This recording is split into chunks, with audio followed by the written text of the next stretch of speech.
नमस्कार दोस्तों, स्वागत है आपका सरकारी एग्जाम सूत्र में। सफलता का सही सूत्र हर सरकारी परीक्षा के लिए। तो आइए शुरू करते हैं आज का हम लोग महत्वपूर्ण टॉपिक। और आज हम लोग देखने वाले हैं हिंदी वर्णमाला को। पिछले क्लास में हम लोग हिंदी वर्णमाला को पढ़ा समझा। ओके, तो आज हम लोग हिंदी वर्णमाला के आगे से मतलब आगे के टॉपिक हम लोग पढ़ने वाले हैं। पिछले क्लास में हम लोग पूरे स्वर को देख लिया था, पढ़ लिया था, समझ लिया था। तो आइए हम लोग आगे आज हम लोग वर्णमाला के व्यंजन के जो आगे के टॉपिक है उसको पढ़ते हैं, समझते हैं। ओके, और नए जोश के साथ शुरू करते हैं। तो वर्णमाला हम लोग पिछले क्लास में पढ़ा। टोटल हमारे जो वर्ण होते हैं 52, जिसमें 11 स्वर और 41 हमारे व्यंजन होंगे। 11 स्वर कौन कौन से होते हैं ये सामने आपकी लिखी गई है, देख लीजिएगा। स्वर हमने पिछले क्लास में इसको पढ़ा दिया है। अब हमारे व्यंजन कितने होते हैं? 41। कौन कौन से होते हैं? जैसे ख, क, ख, ग, ङ, च, छ, ज, ज, ञ, ट, ठ, ड, ढ, ढ़, ट, ठ, द, ध, न, प, फ, ब, भ, म, य, र, ल, व, स, स, ह, छ, त्रि, त्र और ज्ञ। ये हमारे पूरे कितने हो जाएंगे? 41 हो जाएंगे। ठीक है, आगे देखते हैं व्यंजन। व्यंजन क्या होते हैं? जब हम व्यंजनों को बोलते हैं या पढ़ते हैं तो उनका कोई स्वतंत्र रूप नहीं होता है। जब हम व्यंजनों को बोलते हैं तो उनकी हम लोग सहायता लेते हैं। और सहायता किसका लेते हैं हम लोग? तो स्वरों की सहायता से हम लोग व्यंजनों को बोलते हैं, पढ़ते हैं। जैसे अगर आपको क बोलना है तो जब क बोलोगे तो यहाँ पर क के साथ आधा क अगर लगा है नीचे तो हलंत लगा है तो वो आधा क बोलेंगे। और इसके साथ कौन जुड़ा रहेगा? पूरा अ जुड़ा रहेगा, तब जाकर हमें प्रॉपर एक क मिलता है। तो जब भी हम व्यंजन को पढ़ेंगे तो स्वर की सहायता से ही हम लोग इस पढ़ेंगे। फिर आगे देखते हैं व्यंजन के साथ मात्रा का प्रयोग। जैसे मान लो ये ज लिखा है तो इसमें कोई मात्रा नहीं है, ये पूर्ण रूप। जैसे हमने जी लिखा तो ज हो गया, ओके, पूर्ण। और यहाँ पर कौन लिखा है? ई, तो ये हमारा क्या हो गया? मात्रा के साथ। तो जब भी हम लोग व्यंजन को लिखेंगे, चाहे हम उसको बिना मात्रा के लिखे या मात्रा के साथ लिखें, तो हमें स्वर की सहायता लेनी पड़ेगी।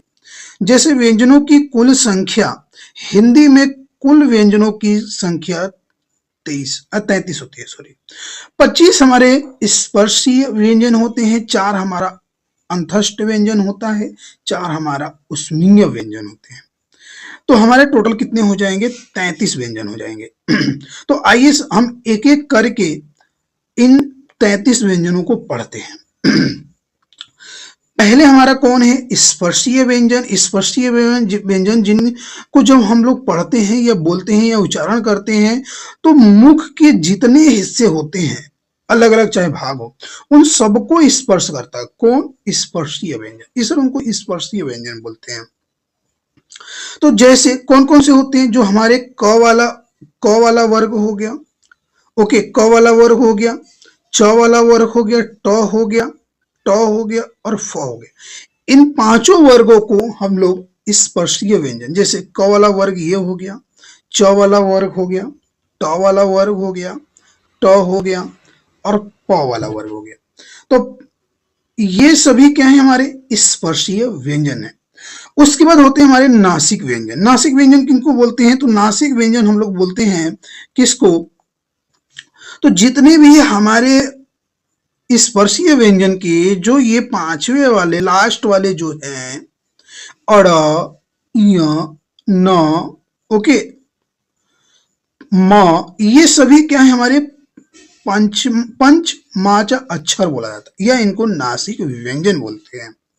ओके, उसके बाद अंतस्थ व्यंजन को देखते हैं। इनके जब उच्चारण किया जाता है तो ये वायु अंदर की ओर खींची जाती है। इनकी संख्या कितनी होती है? 4 होती है। जैसे बोल के देखिए, अंदर की तरफ वायु खींचिए। जैसे य बोलिए, र बोलिए और ल बोलिए, व। ये क्या है? हमारे अंतस्थ व्यंजन है। ये जैसे य और व, इनको अर्ध स्वर बोला जाता है, यानी इनमें आधा स्वर भी होता है। और डॉक्टर भोलानाथ तिवारी ने इन्हें सहप्रवाह व्यंजन भी कहा है। ओके, र को प्रकपित या लुथित व्यंजन भी कहा जाता है और ल को पार्श्विक व्यंजन कहा जाता है। उष्मीय व्यंजनों की भी संख्या 4 होती है, लेकिन जब हम इनको उच्चारण करते हैं, ओके, तो श्वास खींचना पड़ता है, गर्म हवा निकलती है, संघर्ष होता है।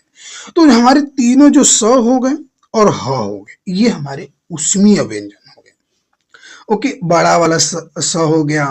ओके, उसके बाद पटफेरा, फिर सपेरा, ये तीनों स हमारे क्या है, उष्मीय व्यंजन है। फिर संयुक्त व्यंजन, ये दो व्यंजनों के मेल से बने होते हैं संयुक्त व्यंजन, इनकी भी संख्या 4 होती है। ओके, मेहनत आज की और सफलता काल की है। बहुत बढ़िया लाइन है बाबू। जैसे संयुक्त व्यंजन, जैसे छ लिखिए, तो इसमें आधा क, पूरा स और अ आएगा, तो ये क्या हो गया, देखिए 3 वर्ण मिल गए। ओके, तो इसलिए क्या हो गया, छ।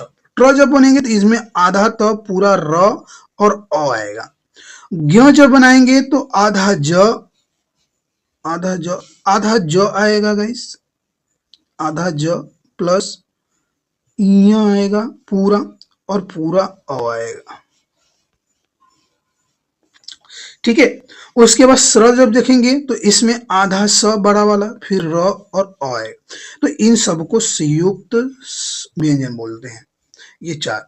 फिर आगे देखते हैं अयोग वाहक वर्ण, ये ना तो स्वर होते हैं ना ही ये व्यंजन होते हैं, इनको बस स्वरों की सहायता से प्रयोग या बोला जाता है। जैसे अंगूर वाला हो, इनको अनुनासिक ये नाक से अधिक और मुख से कम वायु निकलता है। जैसे चंद्र बोल लीजिए, दंत बोल दीजिए, कंकड़ बोल दीजिए, पंच बोल दीजिए, गंगन बोल दीजिए, संगम बोल दीजिए। और इनका प्रयोग हमारा तत्सम संस्कृत शब्द में प्रयोग होता है। ह का प्रयोग विसर्ग में होता है, ह के सामने ध्वनि निकलती है। संस्कृत के शब्दों में स्वर के बाद प्रयोग होता है, जैसे प्राप्त लिख दो, अंत लिख दो और दुख लिख दो, ये सभी का प्रयोग विसर्ग में होता है, इनको विसर्ग नाम से बोलते हैं। ठीक है, आगे देखते हैं अन्य वर्ण हमारे, जैसे अनुनासिक, जो चंद्र लिखा है अनुनासिक उनको बोलते हैं। जैसे नाक से कम मुख से ज्यादा वायु निकलता है, इनका तत्सम हिंदी शब्द में प्रयोग होता है। ये तद्भव यहाँ लिख दो यार। जैसे गांव हो गया हमारा, चांद हो गया, पूछ हो गया, ये सभी हमारे क्या है, अनुनासिक है। फिर एक आगत विस्वर होता है, जो अंग्रेजी के शब्दों से तो आए, हिंदी में लिखे भी जाते हैं। जैसे हॉस्पिटल लिखो, ओके, हॉस्टल लिखो, कॉलेज लिखो और नॉलेज लिखो। तो जो ऊपर ये चंद्र बिंदु लगा है, ये क्या ही है, आगत स्वर है जो विदेश से आए। जैसे क, ख, ग, घ, ज, फ। ये नुक्ता, नुक्ता जो अरबी भाषा में प्रयोग होता है, और नए विकसित ध्वनियों में भी, नए विकसित ध्वनियां भी कहते हैं इनका। और इनका प्रयोग सबसे पहले राजा शिव प्रसाद सितारे हिंदनी के द्वारा किया गया। खाना जब लिखोगे तो यहाँ नुक्ता लग जाएगा, कमरा लिख दो तो यहाँ नुक्ता वाला शब्द होते हैं ये। ठीक है, अब देखिए प्राणोक्त के आधार पर व्यंजनों को वर्गीकरण करते हैं, यानी श्वास के आधार पर इनका वर्गीकरण करते हैं। तो देखिए उच्चारण में लगने वाले श्वास या प्राण वायु के मात्रा के आधार पर व्यंजन कितने प्रकार के होते हैं, 2 प्रकार का। पहला अल्प प्राण व्यंजन होते हैं, जिनके उच्चारण में कम श्वास वायु की आवश्यकता होती है, उनको अल्प प्राण व्यंजन कहा जाता है। फिर आगे देखिए इनकी कुल संख्या 33 होती है। कौन कौन सी होती है, तो हमारा वर्ग का पहला, तीसरा और 5वां वर्ग ले लीजिए, और सभी हमारे अंतस्थ व्यंजन य र ल व ले लीजिए, और सभी हमारे स्वर ले लीजिए। इस प्रकार से हमारे जो अल्प प्राण होते हैं वो कितने होते हैं, हमारे 31 हो जाएंगे। फिर महाप्राण व्यंजनों की संख्या देखते हैं। महाप्राण व्यंजनों की संख्या जिनके उच्चारण में अधिक श्वास की आवश्यकता पड़ती है, इनकी संख्या कुल कितनी होती है, 15 होती है। कौन कौन से, जो हमारे अल्प प्राण से बच गए, कौन कौन से बच गए हमारे, तो दूसरा हमारा हो गया, और चौथा वर्ग हो गया, और सभी हमारे उष्मीय व्यंजन हो गए, सभी हमारे उष्मीय व्यंजन हो गए। तो इस प्रकार से हमारे कितने हो जाएंगे, महाप्राणों की संख्या 15 हो जाएगी। कौन कौन सी हो जाएगी, वर्ग दूसरा और वर्ग चौथा, और सभी हमारे उष्मीय व्यंजन हो जाएंगे। ठीक है दोस्तों, तो चलिए आज के लिए बस हम इतना ही रखते हैं। फिर मिलते हैं नेक्स्ट क्लास में, इसके आगे के टॉपिक को पढ़ेंगे, समझेंगे। ओके, तो अगर आप लोग को दोस्तों वीडियो पसंद आ रही हो तो चैनल को लाइक करिएगा, वीडियो को लाइक करिएगा, चैनल को सब्सक्राइब करिएगा और अपने दोस्तों के साथ शेयर करिएगा। ओके, तो चलिए आज के लिए इतना ही रखते हैं। अगर आपको इस वीडियो का पीडीएफ चाहिए तो हमारे टेलीग्राम चैनल से जुड़िए, वहां पर पीडीएफ आपको मिल जाएगा। ठीक है, तो चलिए हम लोग मिलते हैं नेक्स्ट क्लास में, तब तक के लिए धन्यवाद।